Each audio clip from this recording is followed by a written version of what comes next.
I just made about $1,200 in 45 minutes. It's Kelpie vibes. Sound so cute. I'm gonna jump so cute. All my people that go jump so cute. Boss man, you go jump so cute. When the bed do they enter body. Alright, we're in GBP CHF sales, guys, okay? We got the shift to structure, we got the rejection on the higher time frame key zone, short time frame key zone, rejecting EMA. We are respecting the 3-minute gaps, so let's see how this plays out. All right, looking solid. What I want to see, guys, is I want this 5-minute candlestick in the next 1 minute to stay engulfed and not close or create a top end wick, because that means this 5-minute candlestick on our mini key zone creates a fair value gap. That makes this setup that much stronger. You guys know I like my fair value gaps on key zones. And obviously the higher time frames, we are respecting major time frame fair value gaps here, plus the high time frame area of interest. All right, we are also under the EMAs on all the high time frames, which is another very solid confluence. The one thing why I went lighter risk is because this rapid, quick, volatile movement.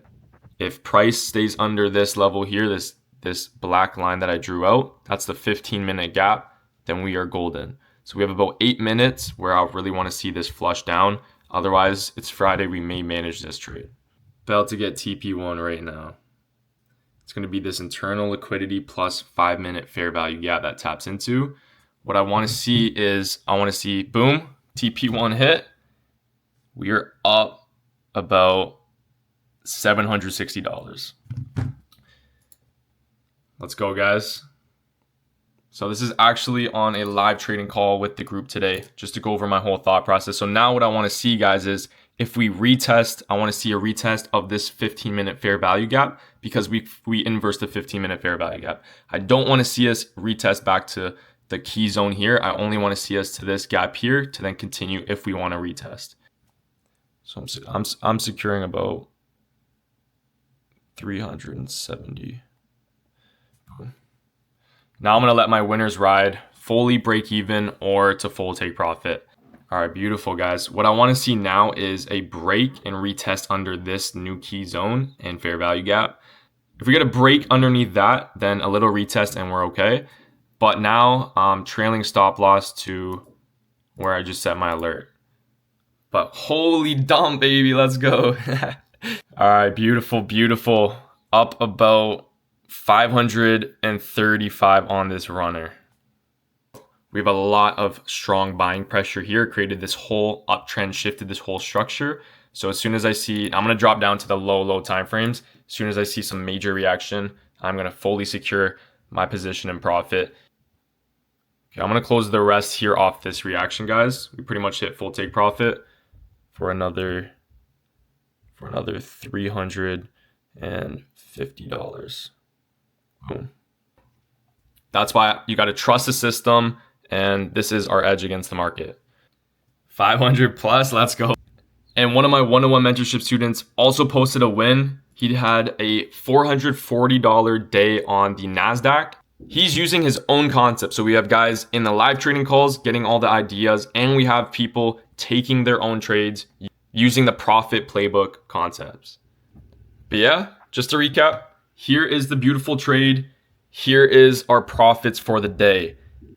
And as always, this is a live account. All right, you guys seen it. We're up nice $1,200 on the day. It's been a super slow week, guys, but some traders might hate that. I don't hate it because as a trader, we can't control the markets. We could only control the setups that form for our setups. And this week, I only took 2 trades in a whole week. So it really shows how slow the week was. But my mindset is that it's actually a good thing that it's a slow week, because what happens with slow weeks is that good weeks come again, because we had insane months before. Like we were on like a 3-month insane hot win streak. And I obviously know that there's going to be slower weeks to come with that. So even though we only took 2 trades this week, I'm in a good frame of mind because I know that the market will and should produce some nice setups and have some more hot weeks to come. So as a trader, you just always have to As a trader, you always have to have that mindset and just let the market do its thing. We just capitalize on it. Anyways, enough with the trade talk. I'm going downtown Toronto to check out a penthouse. I'm just kidding, but I kind of am. It's actually my boy. He just bought a penthouse downtown Toronto. So we've been talking. We finally both found a time to kind of check out the crib, and he wants to check out the M3. So it's going to be his first time in the M3 as well today. This might motivate me to get a penthouse, so we'll see. But yeah, I'll catch you guys when I pick him up. Also, you guys saw all the wins of my one-on-one mentorship students. Before we check out his crib, I want to just help you guys out. If you are interested in working one-on-one directly with me, it's a very exclusive opportunity. I don't work with a lot of people.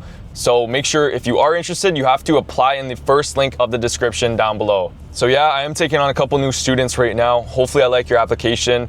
I do a bunch of live trading calls now where you get my thought process of my trades in real time so you could actually learn from it and not just bank with me. So you get that, and you also get my full trading systems and edge within the markets so you could finally become a profitable trader.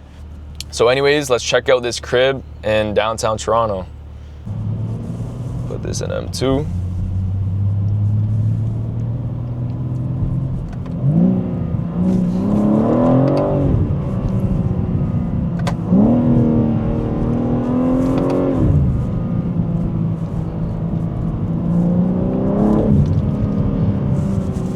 Whipping Toronto in the M3, baby. I think that alien looking trim building is his penthouse up there. What'd you order, Johnny boy? Little pizza.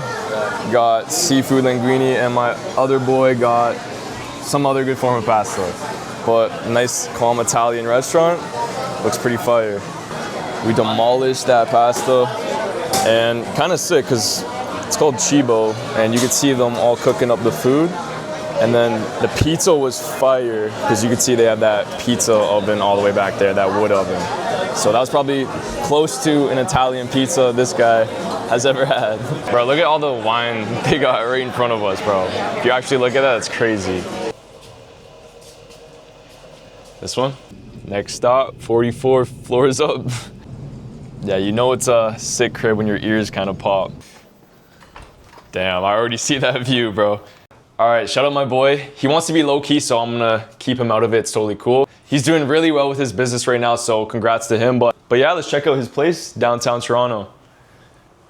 He's in a really nice spot. We're in like downtown Yorkville. You guys saw last time, the other penthouse, we were in downtown Brickell, Miami. This is downtown Yorkville. This is like the spot in Toronto.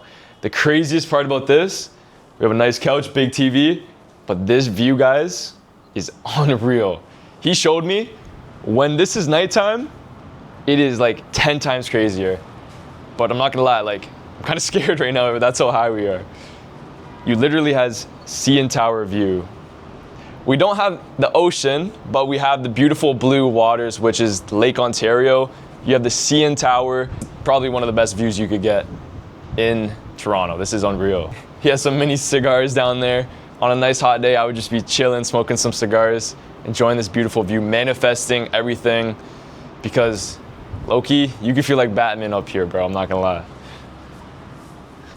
I know a lot of people say penthouse nowadays, but I mean 44 floors high is that, to me, that's a penthouse. Like, you're pretty high up because you feel that energy. Like, I know a lot of you guys might relate to this. If you've ever played Fortnite back in the day when it was super popular, everyone pretty much played that, but you pretty much won the game when you have high ground. And this is literally what it feels like. You have high ground, but in real life. This is life is a video game. Trading, just numbers on a screen. If you have an edge in the market, that's how you win. And again, being in the high ground in real life in a penthouse, you get all that energy, you get that motivation that just comes with life. Soaking in this view here, I think I might have to start looking at some possible penthouses. I don't know if it's gonna be in Toronto or I don't know if it's gonna be in Miami, but I think end of year, I'm gonna set a goal to start maybe looking for a new crib, hopefully a nice high rise like this. Make sure you guys like this video, comment down below where you think I should get a crib, and subscribe because you're gonna see my whole journey and you're gonna see me doing penthouse shopping, checking out some different penthouses once I'm ready. So in a few months, give or take, I'm gonna give myself a few months. My boy turned 21 and look at the gift his parents got him. Kind of funny. We got a bunch of little alcohol in here. He already used up 1, 2, 3, 4. He's slacking. As always, guys, that's gonna be a wrap for today's video. I'll see you on the next one.